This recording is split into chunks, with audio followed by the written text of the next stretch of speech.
ஸ்ரீமதே ராமானுஜாய நமஹா. ஆழ்வார் எம்பெருமானார் ஜீயர் திருவடிகளே சரணம். அனைவருக்கும் வணக்கம். இன்றைக்கி நம்ம பார்க்க போகிறது ஆடி மாத கிருஷ்ணபக்ஷ ஏகாதசி. இதுக்கு யோகினி அப்படிங்கிறது பேராகும். அஷ்டதிக் பாலகர்களுள் ஒருத்தரான குபேரன் தன்னுடைய அழகாபுரி நகரத்தில் வசித்து வந்தார். அவர் மிகப்பெரிய சிவபக்தர். தினமுமே சிவனுக்கு பெரிய அளவில் பூஜை பண்ணுவார். அதுக்கு அவருக்கு கூடையாக புஷ்பம் தேவைப்படும். அந்த மாதிரி புஷ்பங்களை சேகரித்து தருவதற்காக ஹேமமாலி அப்படின்ற ஒருத்தரை அவர் வேலைக்கு வச்சுருந்தார். இந்த ஹேமமாலி ஒரு நாள் என்ன பண்ணார் அப்படின்னா, தன்னுடைய மனைவியாகிய விசாலாட்சியுடன் கூடி இருந்துட்டு இந்த புஷ்ப கைங்கரியத்தை அவர் மறந்து போயிடுறாரு, விட்டுடுறாரு. இதனால் கோபம் அடைஞ்ச குபேரன், நீ குஷ்டரோகியாக ஆக கடவாய் அப்படின்னு சொல்லிட்டு அவனுக்கு ஒரு சாபம் கொடுத்துட்றார். அதனால் பூமியை சேர்ந்த அந்த ஹேமமாலி வெயிலையும் தாங்க முடியாமல் குளிரையும் தாங்க முடியாமல் இந்த குஷ்டரோகத்தினால ரொம்ப சிரமப்படுறாரு. அப்போது மார்க்கண்டேயர் அப்படிங்கிற ஒரு முனிவரை இமயமலையில் சந்திக்கிறாரு.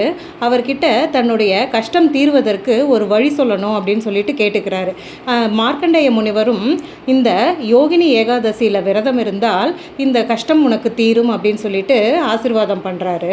அவர் சொன்னது மாதிரியே இந்த குபேரனுடைய வேலையாளாகிய ஹேமமாலி அப்படின்றவன் இந்த யோகினி ஏகாதசி விரதம் இருந்து தன்னுடைய குஷ்டரோகம் நீங்க பெற்று மீண்டும் குபேரலோகத்தை அடைகிறான். இந்த கதையை கேட்பவர்களுக்கும் இந்த யோகினி ஏகாதசி அன்று விரதம் இருப்பவர்களுக்கும் நோய்களிலே மிகவும் கொடிய நோயான இந்த குஷ்டரோகம் வராது அப்படின்னு சொல்லிட்டு பாத்ம புராணத்தில் இந்த ஏகாதசிக்கான பலனாக சொல்லியிருக்காங்க. மேலும் இந்த ஏகாதசியை அனுஷ்டிப்பவர்களுக்கு இன்னொரு பலனும் சேருமா. என்ன அப்படின்னா, 88,000 வேதம் கற்ற அந்தணர்களுக்கு போஜனம் செய்வித்த புண்ணியம் கிடைக்கும் அப்படின்னு சொல்லிட்டு சொல்கிறாங்க. 88,000 அந்தணர், அதுவும் வேதம் படித்தவங்க அப்படிங்கிறவங்கள நம்ம மொத்த வாழ்நாள்லையுமே பார்க்க முடியுமா அப்படிங்கிறதே ஒரு மிகப்பெரிய சந்தேகம். அந்த மாதிரி இருக்கும்போது அவங்களுக்கு போஜனமும் செஞ்சு வைக்கக்கூடிய பேர் நம்மளுக்கு கிடைக்குமா அப்படிங்கிறது அதை விட மிகப்பெரிய ஒரு கேள்விக்குறி. அதனால் இந்த விரதத்தை அனுஷ்டிப்பதாலேயே அந்த புண்ணிய பலன் நம்மளுக்கு கிடைக்கும். அப்படிங்கிறதுனால இந்த ஏகாதசியை நம்ம கண்டிப்பாக அனுஷ்டிக்கணும்.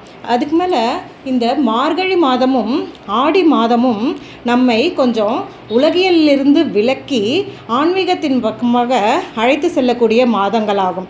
இந்த ஆடி மாதத்துக்கு என்ன ஒரு சிறப்பு அப்படின்னா, ஆண்டாள் அவதாரம் செய்தது இந்த ஆடி மாதத்தில்தான். திருவாடி பூரத்து ஜெகத்துதித்தால் வாழியே அப்படின்னு சொல்லிட்டு சொல்லுவாங்க.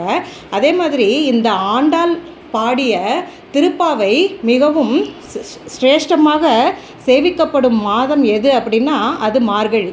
அதனால் இந்த ஆன்மீக பாதைக்கு அழைத்து செல்லும் ஆடியும் மார்கழியும் இணைக்கும் ஆண்டாள் எழுதிய திருப்பாவையை இந்த மாதத்தில் நாம் கண்டிப்பாக பாராயணம் பண்ணணும். அதுவும் இந்த ஏகாதசி அன்னைக்கு நிச்சயம் பாராயணம் பண்ணணும்.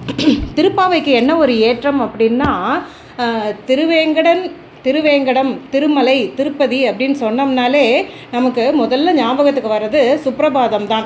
வெங்கடேச சுப்ரபாதம், கௌசல்யா சுப்ரஜா ராமபூர்வா சந்தியா பிரவர்த்ததே அப்படிங்கிறது தான் நமக்கு முதல்ல நினைவுக்கு வரும். ஆனால் மார்கழி மாதம் முழுக்க இந்த சுப்ரபாதத்தை தவிர்த்துட்டு அங்கே ஆண்டாளினுடைய திருப்பாவை தான் ஒலிக்குமாம். அவ்வளவு சிறப்பு வாய்ந்தது இந்த திருப்பாவை.